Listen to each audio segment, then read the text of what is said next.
তাহলে কি বলছে? ঈশ্বর তো তোমাদিগকেই ধার্মিক করেন। তাহাদিগকে, ঈশ্বর তো তাহাদিগকে ধার্মিক করেন, কে দোষী করিবে?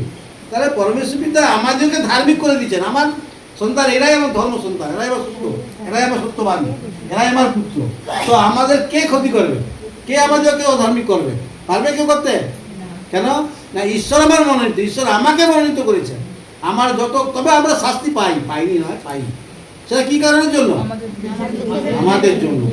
আর আমাদের মা বাবা যদি আমাকে দুগা মেরে দেয়, কান্নাকাটি করে জোর কাকার কাছে কাকির কাছে চলে যাই, ক্ষণে কি হয়? পরক্ষণে কি হয়? আবার ফিরে পাঠিয়েছে, না না ও ভালো নয়, আমার মা মারছিল, বাবা মারছিল, এটাই যথেষ্ট, এটাই এখানে ঠিক আছে। সে সেখানে থাকে না, আবার ফিরে আসে।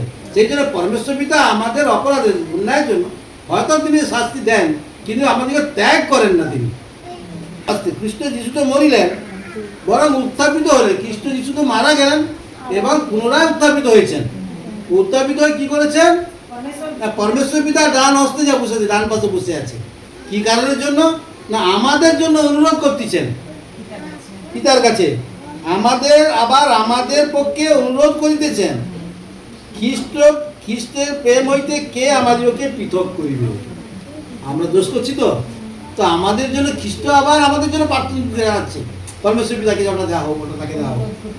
তাহলে খ্রিস্ট, পরমেশ্বর পিতা মনোনীত করেছেন, খ্রিস্ট যিশু পিতাকে যে প্রার্থনা করছে আমাদের জন্য, তাহলে আমাদের ক্ষতি কে করবে?